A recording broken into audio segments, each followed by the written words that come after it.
Assalamualaikum warahmatullahi wabarakatuh. Perkenalkan, nama saya Andika Narwaza dari EPRP 23 CNSA dengan NIM 235520111329. Nah, di sini dengan mata kuliah pemrograman berorientasi objek yang dosen pengampunya itu adalah Muhammad Ikhwan Fatullah Ekom. Di sini saya akan menemukan hasil dari studi kasus saya, yaitu studi kasus 8 yang dinamakan kasus asuransi. Nah, ini diajukan sebagai untuk penyelesaian ujian tengah semester dari mata kuliah pemrograman berbasis objek. Nah, di sini saya akan mulai menjalankannya. Nah, pertama-tama klikkan dulu Paste. Nah, setelah itu oke kita jalankan.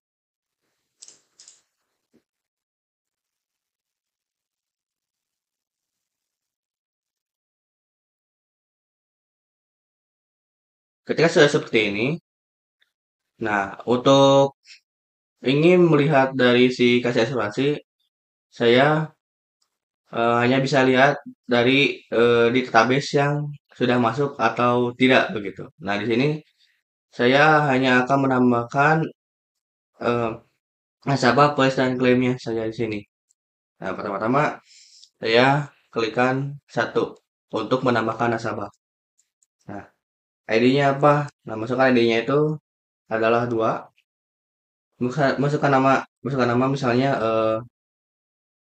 aku. Nah, umurnya berapa? Nah, umurnya tergantung ya. Umurnya itu eh, bisa jadi 11 ke 13 gitu. Nah, maka di sini akan tertera database connection nasabah sukses. Berarti ini dinamakannya itu berarti database-nya sudah berfungsi. Nah, di sini otomatis bahwa nasabah itu bisa disimpan. Oke. Lalu selanjutnya tambah polis. Itu tekan nomor 2. Nah, di sini ID polisnya kita pilih kita tekan atau kita ketik 3 4. ID nasabahnya lihat di sini. Nah, ID nasabahnya adalah 2. 2. Ini asuransinya. Ini ini tuh hanya dua, kesehatan tuh jiwa, kesehatan dan jiwa. Nah, di sini saya akan memilih jiwa. Dua, biaya preminya. Ini biaya premi tergantung dari yang diminta oleh si nasabahnya itu apa? Apakah per bulan, per per tahun, dan lain-lain. Nah, di sini, nah untuk biaya premi ini saya ketikkan dengan totalnya gitu. Itu 4.000. Nah, di sini maka terjadi gagal menyimpan polis dikarenakan tidak ada operasi after collection cost gitu. Ya, baik. Itu jika memakai jasa asuransinya itu adalah jadinya besar. Nah, kita akan mulai coba lagi. Kita ketikkan 2. Masukkan polisnya itu adalah 15. Dengan ID nasabahnya itu adalah 2.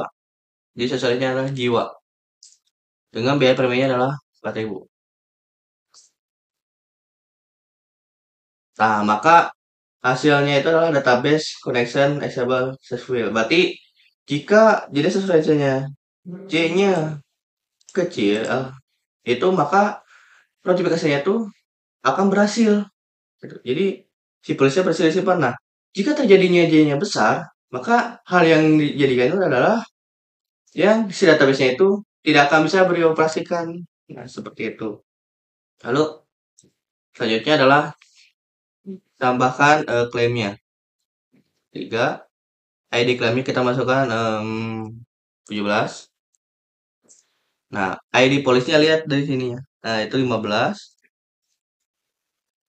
Tanggalnya misalnya tanggal sekarang ya 10/05/2020. Nah, kenapa saya bisa seperti ini? Dikarenakan untuk tanggalnya saya akan memakai string.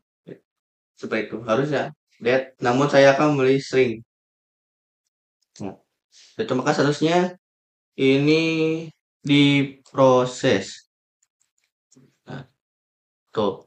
Maka sini akan muncul masalah yaitu gagal menyimpan klaim. Lihat, apa yang terjadi? Nah, oke. Di sini sama ya seperti dari nah, sama seperti polis. Seperti itu. Nah, untuk menentukan solusinya. Oke, baik. Di sini saya akan mulai coba.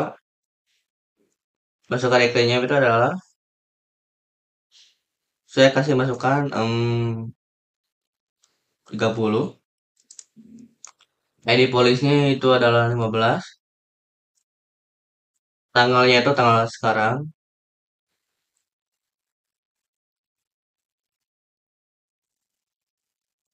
Untuk masukan statusnya, coba saya akan ketikkan D-nya itu D besar.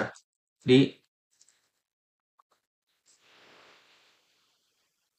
oh, maka ketika ketika saya kliknya D-nya besar, maka hasilnya itu database koneksi itu akan berhasil berjalan ke database-nya. Klaim berhasil disimpan. Nah, ketika sudah menampilkan ketiga dari nasabah polis dan klaim, maka kita akan coba lihat di database-nya. Nah, untuk ini kita klik refresh. Nah, di sini maka muncul ya ID dari 30 dari klaimnya, polisnya itu 15, tanggalnya bisa tanggal sekarang, sudah terlihat dan seharusnya diproses seperti itu. Dan nasabah. Hmm. Nasabah di sini saya sudah buat satu untuk percobaan di sini saya untuk mencobanya lagi. Seperti itu. Nah, dengan ID-nya 2, namanya itu adalah aku. Umurnya itu 13. Terus nasabah dan polis. Nah, untuk polis juga di sini sudah buat ya ID 15 dengan nasabah ID 2, jadi saya jiwa, preminya itu 4.000 gitu. Nah, seperti itu. Demikian, mohon maaf apabila ada kesalahan dalam kataan, dimaafkan. Wabillahi taufiq wal hidayah. Wassalamualaikum warahmatullahi wabarakatuh.